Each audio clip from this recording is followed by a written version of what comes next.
Welcome to Let Me Fix This. Enjoy the video. You begin by preparing.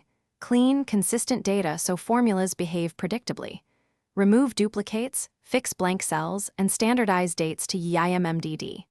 Once done, convert the range to a table with Ctrl+T so headers stay linked and formulas autofill.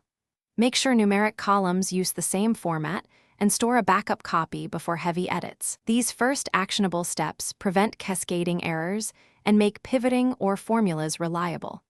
They also save time when you move on to calculations and summary. Now construct your analysis.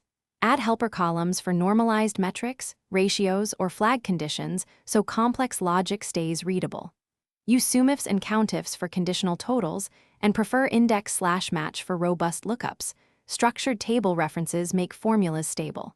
Once helper fields exist, insert a pivot table to aggregate across categories, dates, and measures. Make sure to add slicers for interactive filtering. This lets you explore relationships quickly.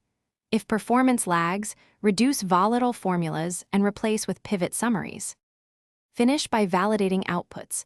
Spot-check totals, reconcile with crosstab comparisons, and review a few raw rows versus computed values. Once satisfied, lock important cells, add comments explaining core formulas, and save version files. Make sure calculation mode is set to automatic. If not, press F9 to refresh.